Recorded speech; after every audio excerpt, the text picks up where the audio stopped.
Hello my dear friends, मैं राजकुमार और आप देख रहे हैं राज ज्ञान दृष्टि। आज हम कक्षा 12वीं इतिहास अध्याय 10 उपनिवेशवाद और देहात सरकारी अभिलेखों का अध्ययन के उपविषय संथाल अगुआ वासिंदे इनको हम अध्ययन करेंगे।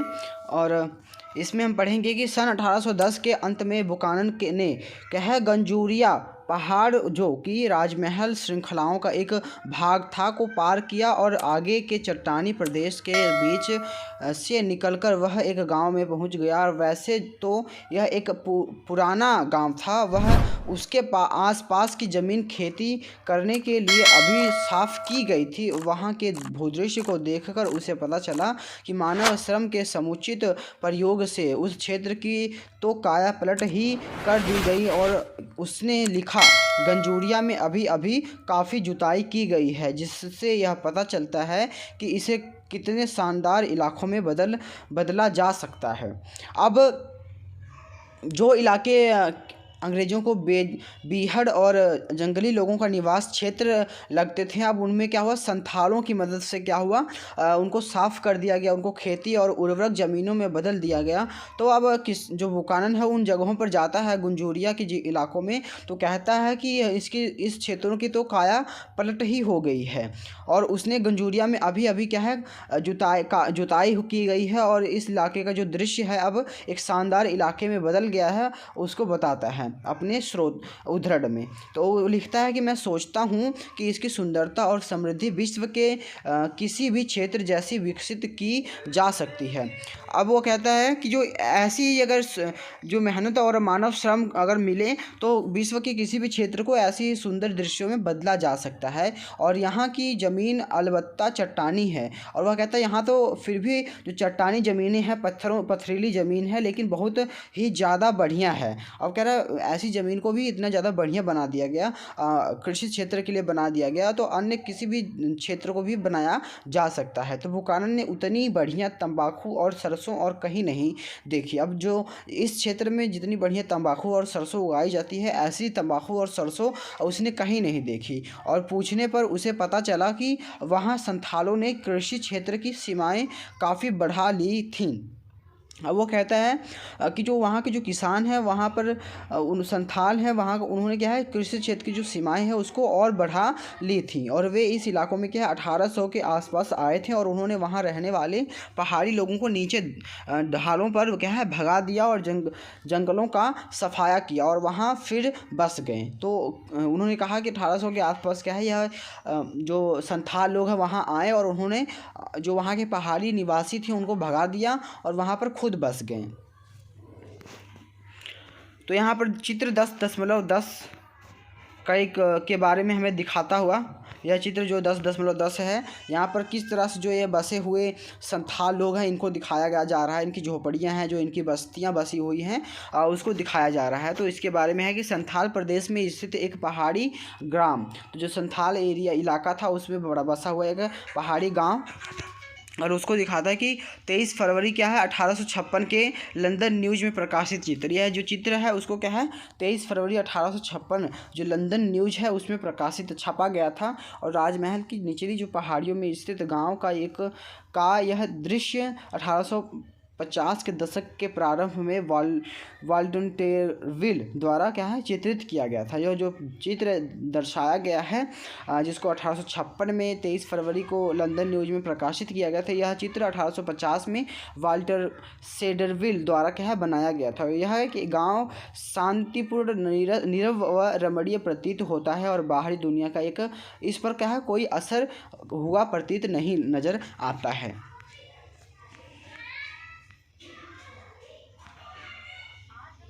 तो जो संथाल लोग राजमहल की पहाड़ियों में कैसे पहुँचे, अब जो संथाल लोग थे इनका राजमहल की पहाड़ियों में विस्तार कैसे हुआ और इनका जो वहाँ पर कब्जा है कैसे हुआ उसको हम जानेंगे। तो संथाल 1780 के दशक के आसपास बंगाल में आने लगे थे। जो बंगाल का क्षेत्र है, जो पहाड़िया लोगों का क्षेत्र था, इसमें क्या है सब जो संथाल लोग हैं 1780 के दशक से ही वहाँ आने लगे थे। और जमींदार लोग खेती के लिए नई नई भूमि तैयार करते थे और खेती का जो है विस्तार करना चाहते थे, तो उन्हें भाड़े पर रख लेते थे। और ब्रिटिश अधिकारियों ने भी उन्हें क्या है जंगल और महालों में बसने का निमंत्रण दिया। और जब ब्रिटिश लोग पहाड़ियों को अपने बस में करके स्थायी कृषि के लिए एक स्थान पर बसाने में असफल रहे तो उनका ध्यान संथालों की ओर गया। अब क्या जो ब्रिटिश अधिकारी थे वह पहाड़ी लोगों को क्या है बसाने और एक स्थायी कृषि करने के लिए प्रेरित करने लगे और प्रोत्साहित करने लगे। और जब वह ऐसा कर पाने में विफल रहे तो उनका जो ध्यान है वह अब संथालों को ओर गया। तो संथाली क्या थे, एक निश्चित जगह पर बस कर और खेती करने में विश्वास करते हैं। तो उन्होंने क्या है पहाड़ी लोगों को जंगल काटने के लिए हल को हाथ लगाने को तैयार नहीं थे। अब जो पहाड़ी लोग थे वह क्या है खेती का विस्तार करने के लिए और एक विस्तृत क्षेत्र में खेती करने के लिए तैयार नहीं थे। उसके लिए उन्होंने हल को हाथ लगाने से मना कर दिया। तो ऐसे में अब उनको संथालों का विकल्प एक नज़र आया। तो संथाल क्या है अब उनको आदर्श और प्रतीत हुए।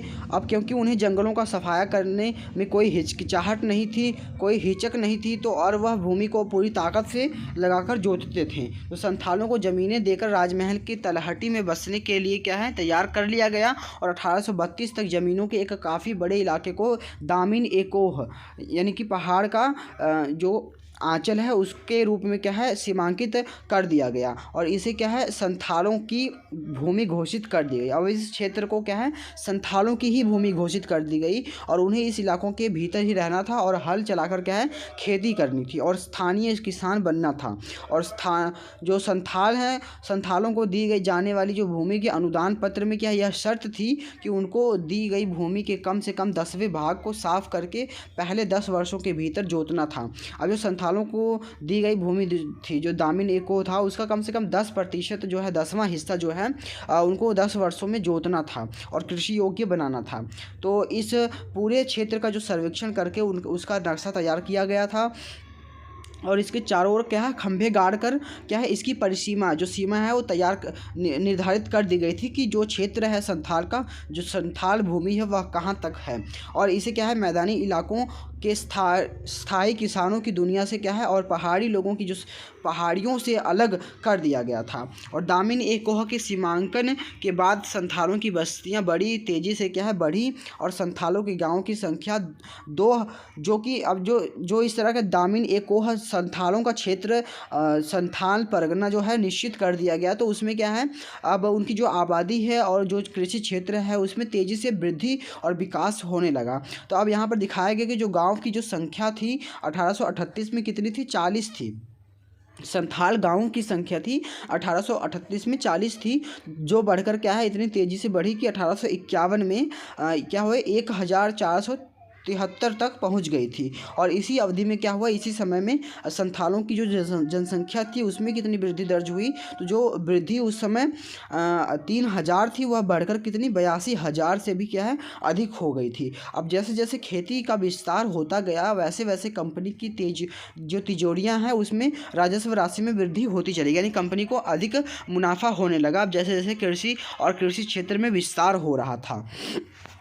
तो 19वीं शताब्दी के संथाल गीतों और मिथकों में भी उनकी यात्रा के लंबे इतिहास का बार बार उल्लेख किया गया है। अब जो 19वीं शताब्दी के जो संथाल गीत हैं जो उनके मिथक हैं जो उनके साहित्य हैं उसमें भी हमें क्या है बार बार उनके लंबे इतिहास की जो है व्याख्या हमें मिलती है। उनमें कहा गया है कि जो संथाल लोग हैं अपने लिए बसने योग्य स्थान की खोज में बराबर बिना थके चलते ही रहते थे।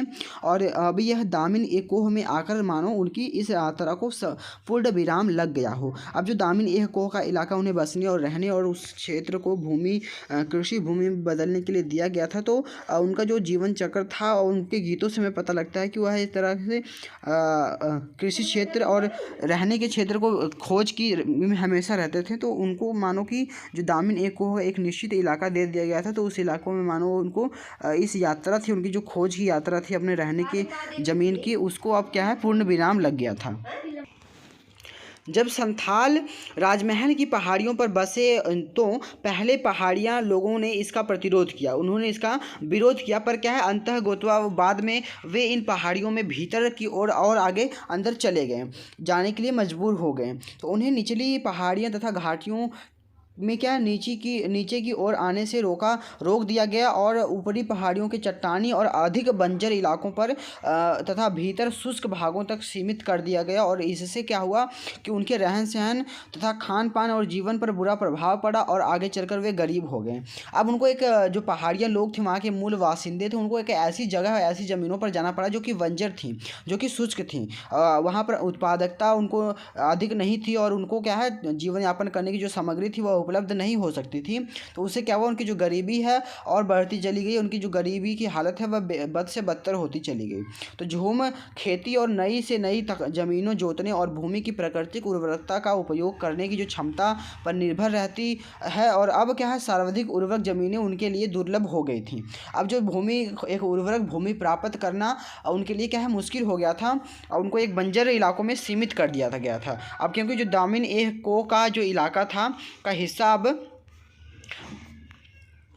जो दामिन का जो हिस्सा बन चुकी थी और इसलिए पहाड़ी लोग क्या है खेती के लिए अपने झूम खेती को आगे सफलतापूर्वक नहीं चला सकें। अब जो पहाड़िया लोग थे उनके जो झूम खेती की जो तरीका था करने का वह क्या है अब आगे नहीं चला पाएगा। उनको भी एक निश्चित खेती और स्थायी खेती करने के लिए मजबूर होना पड़ा। और जब इस क्षेत्र के जंगल खेती के लिए साफ कर दिए गए तो पहाड़ियाँ शिकारियों को भी यहाँ समस्याओं का सामना करना पड़ा। अब जो जंगल को साफ कर दिया गया खेती करने के लिए, उनको भी मजबूर होना पड़ा। तो अब क्या जो उनके शिकार पर निर्भरता थी वह भी ख़त्म हो गई। अब जो उनको शिकार करने के लिए जानवर हैं और उनकी संख्या कम होने लगी थी, उनको शिकार नहीं मिलता था। और इसके विपरीत संथाल लोगों ने अपनी पहले वाली जो खाना बदोश ज़िंदगी को है छोड़ दिया था। अब जो संथालों का भी जो खाना बदोश वाला जो पहला जो उनका जीवन चक्र था, एक जगह जीवन हमेशा गतिशील और हमेशा जो रहने के स्थान की खोज करना, और वो उनका भी जीवन जो तरीका था वह बदल चुका था। और अब वे एक जगह बस गए थे और बाज़ार के लिए कई तरह के वाणिज्यिक फसलों की जो है खेती करने लगे थे।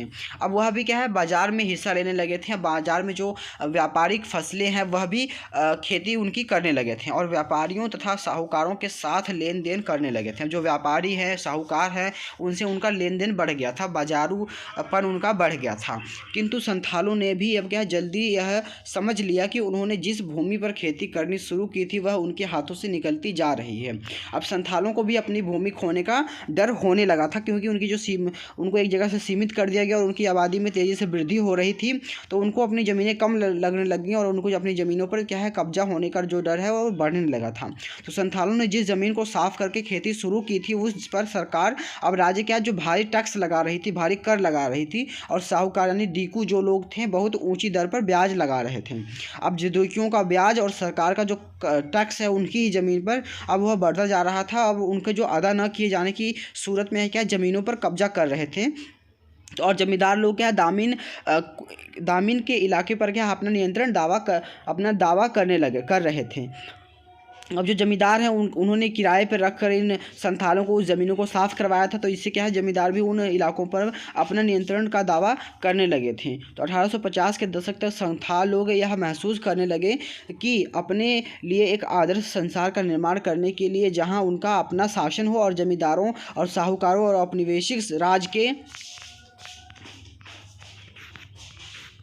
विरुद्ध जो विद्रोह करने का जो समय है आ गया है। अब उनको भी अब विद्रोह का साथ लेना पड़ा, क्योंकि उनको अब अपनी ज़मीनें अपनी जो स्वतंत्रता है वह छीनते हुए नज़र आ रही थी और अपनी स्वतंत्रता और अपना खुद का शासन करने के लिए उन्होंने विद्रोह कर दिया। तो 1855 और 1856 के संथाल विद्रोह के बाद संथाल परगने का निर्माण कर दिया गया। अब उनके विद्रोह किया गया, उनको विद्रोह को दमन कर दिया गया, बाद में उन पर नियंत्रण पा लिया गया। तो अब क्या है उनको शांतिपूर्वक रहने के लिए एक जो संथाल परगना है उसका निर्माण किया गया और उसको एक ज़मीन है जो उनके लिए रहने के लिए दे दी गई। तो जिसके लिए क्या है 5500 वर्ग मील का जो क्षेत्र है भागलपुर और बीरभूम जिलों में से लिया गया था। और औपनिवेशिक राज्य को आशा थी कि संथालों के लिए नई परगना बनाने और उनमें कुछ विशेष कानून लागू करने से संथाल लोग क्या है संतुष्ट हो जाएंगे।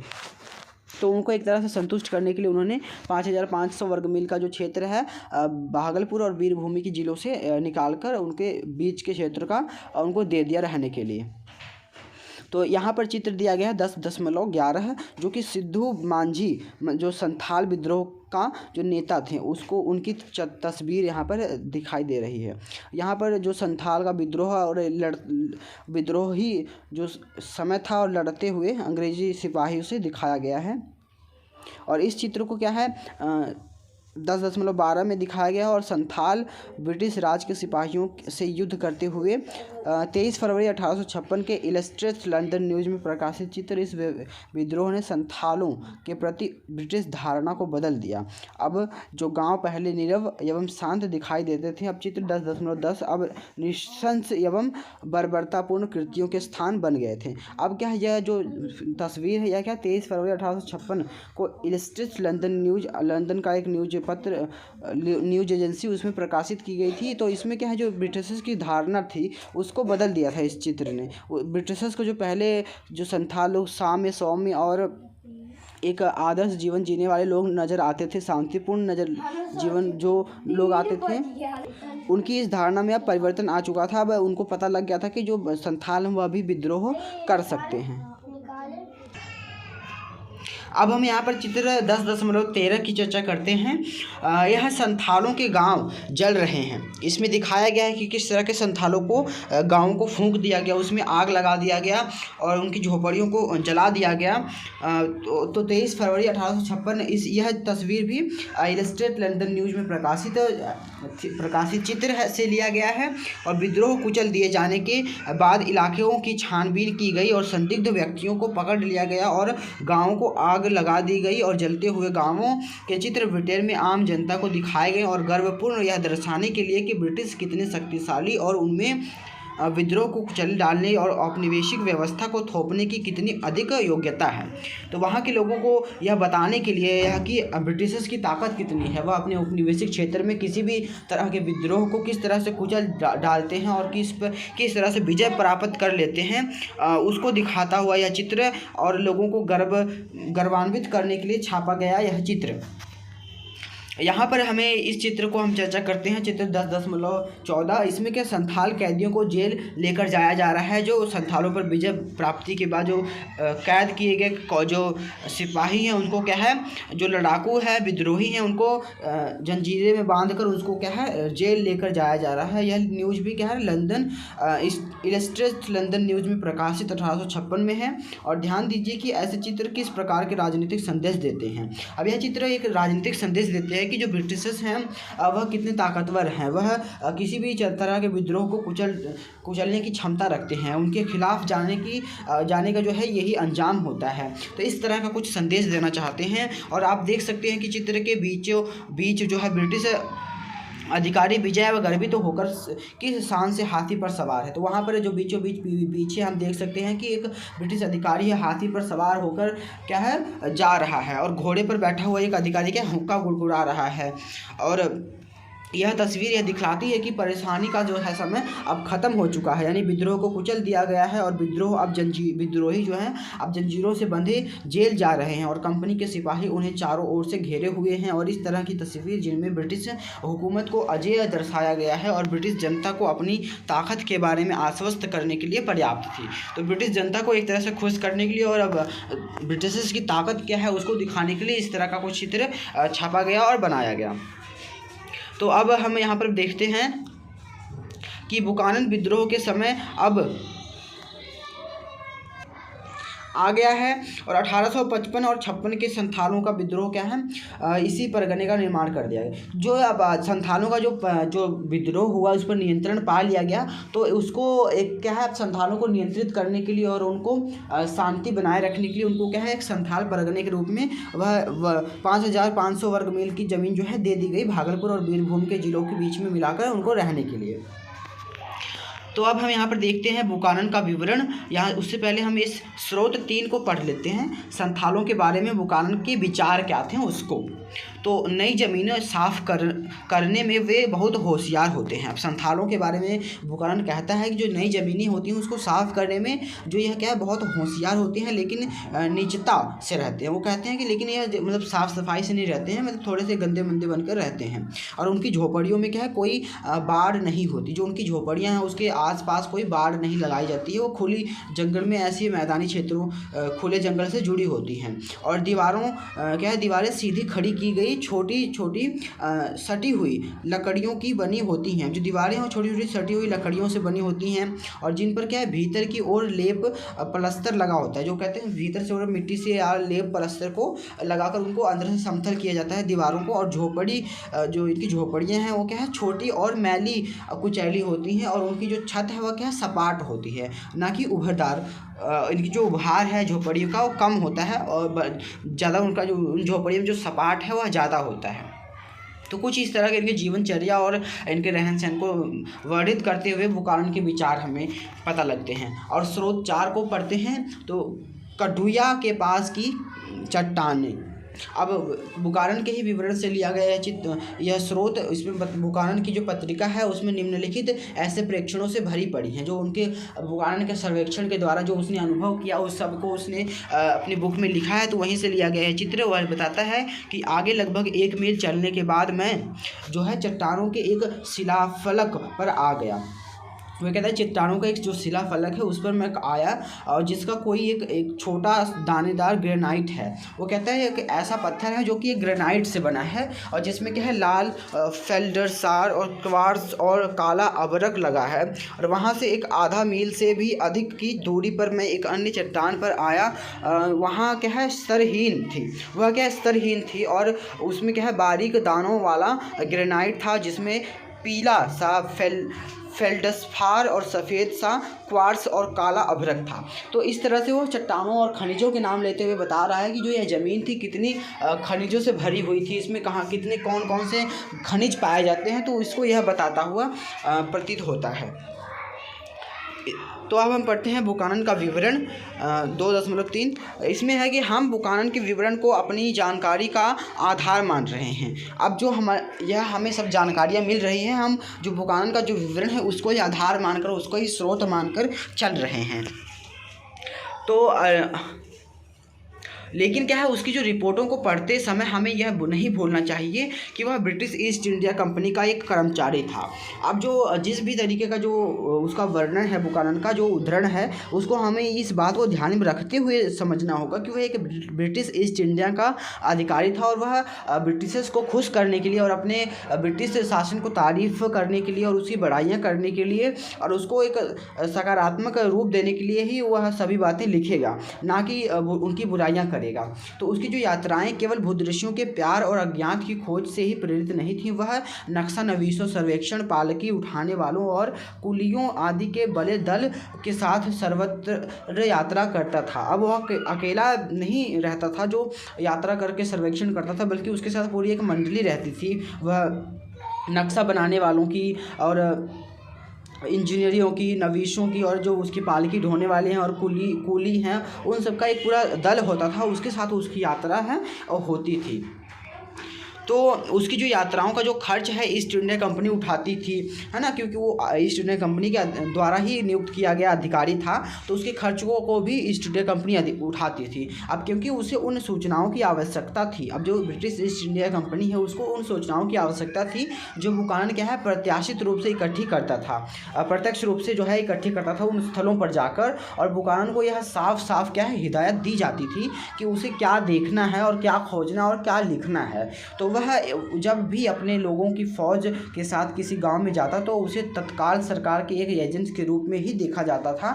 और जब कंपनी ने अपनी शक्ति को सुदृढ़ बना लिया और अपने व्यवसाय का विकास कर लिया तो वह उन प्राकृतिक संसाधनों की खोज में जुट गई जिन पर कब्जा करके उनका क्या है मनचाहा उपयोग कर सकती थी। अब जो बुकानन है वो कंपनी द्वारा नियुक्त एक अधिकारी था। तो बुकानन क्या देखेगा, क्या लिखेगा और क्या सोचेगा, वह क्या है कंपनी निर्धारित करती थी। उसके लिए गाइडलाइंस पहले से तैयार हुआ करती थी। और कंपनी क्या है, जब कंपनी का शासन बढ़ने लगा तो कंपनी क्या है अधिक से अधिक जो संसाधन हैं ब्रिटिश शक्ति को बढ़ाने के लिए उसकी खोज में जुट गई। तो उसके लिए इस तरह के जो सर्वेक्षण अधिकारी हैं उनको नियुक्त किया गया और उस तरह से खोज की गई संसाधनों की। जो विकास तो प्राकृतिक संसाधनों की खोज में जुटी कंपनी अब क्या कब्जा करके अपना मनचाहा उपयोग कर सकती थी अपने इन संसाधनों पर। तो उनसे क्या है परिदृश्यों तथा राज्य स्रोतों का जो सर्वेक्षण किया गया, तो खोज यात्राएं आयोजित की गई और जानकारी इकट्ठी करने के लिए क्या है अपने भूवैज्ञानिकों और भूगोलवेत्ताओं और वनस्पतिक विज्ञानियों और चिकित्सकों को भी भेजा गया। अब इन सभी का जो दल है एक भेजा जाता था सर्वेक्षण करने के लिए, और निरीक्षणीय संदेह है कि असाधारण पर्यवेक्षण और शक्ति का धनी अब बुकानन क्या है एक सर्वेक्षण करने में क्या है एक शक्ति महारत उसे हासिल थी व्यक्ति था। और बुकानन जहाँ कहीं भी गया वहाँ उसने पत्थरों तथा चट्टानों और वहाँ की भूमि के विभिन्न स्तरों पर परतों और को ध्यान पूर्वक देखा, और उसने वाणिज्यिक दृष्टि से मूल्यवान पत्थरों तथा खनिजों को खोजने की कोशिशें की। अब वो क्या है एक वाणिज्यिक सोच वाला व्यक्ति था, व्यापारिक दृष्टि से कौन सी वस्तुएं मूल्यवान है, कौन से पत्थर मूल्यवान है, और उसने लौह खनिज और अभ्रक ग्रेनाइट तथा साल्टपीटर से संबंधित सभी स्थानों का भी पता लगाया। और उसने सावधानीपूर्वक नमक बनाने और कच्चा लोहा निकालने की जो स्थानीय पद्धतियों का निरीक्षण भी किया। और जब बुकानन किसी भूदृश्य के बारे में लिखता था तो वह अक्सर इतना नहीं लिखता था कि उसने क्या देखा। जो उसके बुकानन के तरीका था एक सर्वेक्षण करने का वह सबसे हटकर था। तो अगर वह किसी भूदृश्य को देखता और उसे उसके बारे में लिखता तो केवल वह इतना नहीं देखकर लिखता कि उसने क्या देखा। अब बुकानन जिन संसाधनों की खोज करता वह लिखता कि उसमें किस तरह के जो फेरबदल हैं वह कर क्या है उसे अधिक उत्पादक और कैसे प्राप्त किया जा सकता है, उससे अधिक उत्पादन कैसे प्राप्त कर सकते हैं। तो वहाँ कौन सी फसलें बोई जा सकती हैं और कौन से पेड़ काटे जा सकते हैं और कौन से पेड़ उगाए जा सकते हैं। हमें यह भी याद रखना होगा कि उसकी सूक्ष्म दृष्टि और प्राथमिकताएं स्थानीय निवासियों से भिन्न होती थी। क्या आवश्यक है इस बारे में उसका आकलन कंपनी के वाणिज्यिक सरोकारों से था और प्रगति के संबंध में आधुनिक पाश्चात्य विचारधारा से निर्धारित होता था। और वह अनिवार्य रूप से वनस्पति और की जीवन शैली का आलोचक था और यह महसूस करता था कि वनों को कृषि भूमि में बदलना ही होगा। अब क्या है जो बुकानन जो सजेशंस देता था कंपनी को अपने वह वहाँ के स्थानीय लोगों को ध्यान में रखकर कतई नहीं देता था, बल्कि वह कंपनी को वाणिज्यिक रूप से व्यापारिक रूप से किस तरह से मजबूत और उसको लाभ पहुँचे उस दृष्टि से वह सजेशंस देता था। तो उसको हमें ध्यान में रखना होगा। यहाँ पर स्रोत 5 है वनों की कटाई और स्थायी कृषि के बारे में यहाँ पर एक स्रोत दिया गया है। तो निचली राजमहल की पहाड़ियों में एक गांव से गुजरते हुए, अब जो निचली राजमहल की पहाड़ियाँ थी उस गांव से गुजरते हुए जो बुकानन है ने लिखा कि इस प्रदेश का जो भूदृश्य है एक बहुत बढ़िया है। बहुत बढ़िया क्यों बताया, क्योंकि वहाँ जंगलों का सफाया कर दिया गया है, वहाँ पर खेती योग्य भूमियाँ हैं। तो यहाँ की जो खेती विशेष रूप से क्या है घुमावदार संकरी पहाड़ियों में धान की जो है फसल बिखरे हुए पेड़ों के साथ साफ की गई जमीन और चट्टानी पहाड़ियों तथा सभी अपने आप में पूर्ण हैं। और कमी है तो बस इस क्षेत्र में कुछ प्रगति की और विस्तृत तथा उन्नत खेती की, और उनके लिए यह प्रदेश अत्यंत संवेदनशील। यहाँ लकड़ी की जगह टसर और लाख के लिए आवश्यकता अनुसार बड़े बड़े बागान लगाए जाते हैं। बाकी जंगल को भी साफ किया जा सकता है और जो भाग इस प्रयोजन के लिए उपयुक्त न हो वहाँ पनई, ताड़ और महुआ के पेड़ लगाए जा सकते हैं। तो ऊपर हमने पढ़ा कि जो बुकानन हुआ किस तरह से जो ना सिर्फ चीज़ों की खोज करता था उन्हें देखता था उनके बारे में लिखता था, बल्कि यह भी बताता था कि उस क्षेत्र में किस तरह के जो संसाधन है उगाए जा सकते हैं, किस तरह के संसाधन हम वहाँ से प्राप्त किए जा सकते हैं या प्राप्त कर सकते हैं। तो वह भी सजेशंस देता था। तो उसी का एक उदाहरण हमें मिलता है कि एक क्षेत्र में जाता है वह निचली राजमहल की पहाड़ियों में, जहाँ पर वह देखता है कि वो मैदान क्षेत्र हैं। तो वहाँ पर वह कहता है उन मैदानी क्षेत्रों में कि वहाँ पर धान की जो खेती है उसको और अच्छी और प्रगतिशील बनाया जा सकता है, और वहाँ पर क्या है टसर और लाख की जो बागान है वह लगाए जा सकते हैं। तो कुछ इस तरह का जो बुकानन का जो है एक सर्वेक्षण करने का जो तरीका है हमें वह पता लगता है। अब हम अगले वीडियो में पढ़ेंगे विद्रोह में देहात में विद्रोह, बम्बई और दक्कन का क्षेत्र के बारे में हम अध्ययन अगली वीडियो में करेंगे।